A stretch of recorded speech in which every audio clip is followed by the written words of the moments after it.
Hi നമസ്കാരം, ഞാൻ വിജിൻ. അപ്പോൾ നല്ലൊരു ചെമ്മീൻ മാങ്ങാക്കറിയാണ്. നല്ല തേങ്ങാപ്പാലൊക്കെ ഒഴിച്ച് നല്ല കട്ടിയുള്ള ചാറോട് കൂടിയിട്ടുള്ള ഒരു അടിപൊളി കറിയാണ്. എന്തായാലും ഇതൊന്ന് ട്രൈ ചെയ്ത് നോക്കണം, സംഭവം സൂപ്പറാണ്. അപ്പോൾ അതിനായിട്ട് ഒരു മിക്സിയുടെ ജാറിലേക്ക് 1 ഇഞ്ച് വലുപ്പമുള്ള ഇഞ്ചി, 12 അല്ലി വെളുത്തുള്ളി, 15 ചെറിയ ഉള്ളി അതായത് കുഞ്ഞുള്ളി, 2 പച്ചമുളക്, എരിവിനനുസരിച്ച് കൂട്ടും കുറയ്ക്കുകയും ചെയ്യാം. ഇനി ഇതൊന്ന് മിക്സിയുടെ ജാറിലിട്ടിട്ട് ഒന്ന് ഓപ്പോസിറ്റ് ഒന്ന് കറക്കുക. ഇതുപോലെ ഒരുപാട് അരഞ്ഞു പോകാൻ പാടില്ല. അപ്പോൾ ഇതൊന്ന് മാറ്റി വെക്കുക കേട്ടോ. ഇനി നമുക്കൊരു അടി കട്ടിയുള്ള ഒരു പാനോ മറ്റോ എടുക്കുക. അതിലേക്കൊരു 2 ടേബിൾ സ്പൂൺ വെളിച്ചെണ്ണ ഒഴിച്ചു കൊടുക്കാം. വെളിച്ചെണ്ണ ഒന്ന് ചൂടാവുന്ന സമയത്ത് ഒരു തണ്ട് കറിവേപ്പില ഇട്ട് കൊടുക്കുക കേട്ടോ. ഇനി ഇതിലേക്ക് ചതച്ച് വെച്ചിരിക്കുന്ന നമ്മുടെ ഇഞ്ചി, വെളുത്തുള്ളി, പച്ചമുളക്, ചെറിയ ഉള്ളി ഇതെല്ലാം കൂടി ചേർത്തിട്ട് നല്ല പോലെ ഒന്ന് വഴറ്റിയെടുക്കുക. ഇതുപോലെ പച്ചമണമൊക്കെ മാറി കളറൊക്കെ ഒന്ന് ചേഞ്ച് ചെയ്ത് ഈ ഒരു പാകത്തിന് വേണം കിട്ടാൻ വേണ്ടിയിട്ട്. ഇനി നമുക്കിതിലേക്ക് പൊടികൾ ചേർക്കാം. 1/4 ടീസ്പൂണ് മഞ്ഞൾപ്പൊടി, 1 ടീസ്പൂണ് മുളക് പൊടി, 1 ടീസ്പൂണ് മല്ലിപ്പൊടി. അപ്പോൾ ഇത്രയും പൊടികളെ നമ്മൾ ചേർക്കുന്നുള്ളൂ കേട്ടോ. ഇനി ഈ പൊടികളുടെയൊക്കെ ഒരു പച്ചമണം മാറി എണ്ണയ്ക്ക് ഒന്ന് തെളിഞ്ഞ് വരുന്നവരെ ഒന്ന് വഴറ്റിയെടുക്കുക.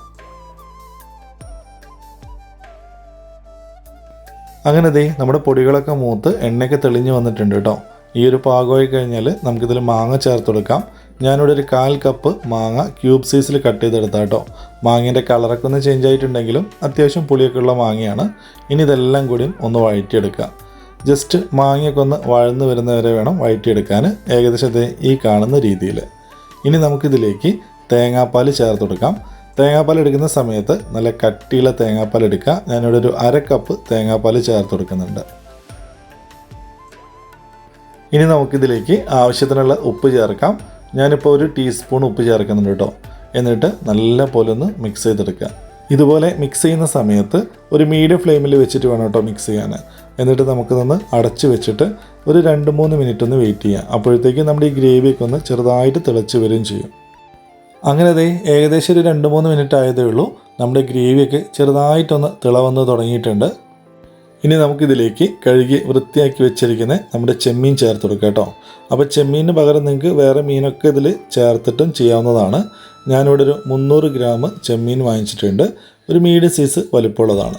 ഇതുപോലെ ഒന്ന് മിക്സ് ചെയ്ത് കൊടുത്തതിന് ശേഷം നമുക്ക് ഈ ചെമ്മീനൊന്ന് വേവിച്ചെടുക്കാം കേട്ടോ. അപ്പോൾ നമുക്ക് അത്യാവശ്യം തിക്കുള്ള ഗ്രേവി ആയതുകൊണ്ടാണ് ഇനി നമുക്ക് ചെമ്മീനൊക്കെ ഒന്ന് വേകുമ്പോൾ കുറച്ചും കൂടി ഒന്ന് ലൂസായി കിട്ടുകയും ചെയ്യും. അപ്പോൾ ചെമ്മീൻ ഒരുപാട് നേരം വേവേണ്ട ആവശ്യമില്ല. ഒരു 5 മിനിറ്റ് മീഡിയം ഫ്ലെയിമിൽ ഒന്ന് വേവിച്ചെടുത്താൽ മതി. ഒരുപാട് നേരം വെന്ത് കഴിഞ്ഞാൽ നമ്മുടെ ആ ചെമ്മീൻ്റെ ടേസ്റ്റൊക്കെ നഷ്ടപ്പെട്ടു പോകും. അപ്പോൾ അടച്ച് വെച്ചിട്ട് ഒന്ന് വേവിച്ചെടുക്കുക. അങ്ങനെ നമ്മളൊരു 5 മിനിറ്റ് മീഡിയം ഫ്ലെയിമിൽ വെച്ചിട്ട് ഒന്ന് വേവിച്ചെടുത്തിട്ടുണ്ടായിരുന്നു. നമ്മുടെ ചെമ്മീനും മാങ്ങയും എല്ലാം നല്ല പോലെ വെന്ത് വന്നിട്ടുണ്ട് കേട്ടോ. അതുപോലെ നമ്മൾ ഇടയ്ക്കൊക്കെ തുറന്നു നോക്കിയിട്ട് ഒന്ന് ഇളക്കി കൊടുത്തിട്ടുണ്ടായിരുന്നു. ചെമ്മീൻ്റെ ടേസ്റ്റും മാങ്ങയുടെ ആ ഒരു ടേസ്റ്റും എല്ലാം നോക്കിയിട്ടുണ്ടായിരുന്നു. സംഭവം അടിപൊളിയാണ്, നല്ല തിക്ക് ഗ്രേവി ആട്ടോ. ഇനി നമുക്കിതിലേക്ക് അവസാനമായിട്ട് 1 ടീസ്പൂൺ വെളിച്ചെണ്ണയും അതുപോലെ കുറച്ച് കറിവേപ്പിലയും കൂടി ഇട്ട് കൊടുക്കുക കേട്ടോ.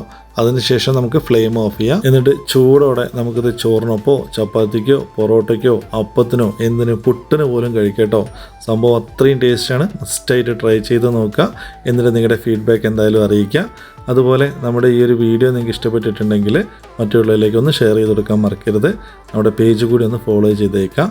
അപ്പോൾ പുതിയൊരു വീഡിയോയുമായിട്ട് നമ്മൾ വീണ്ടും കാണും. അതുവരേക്കും ബൈ.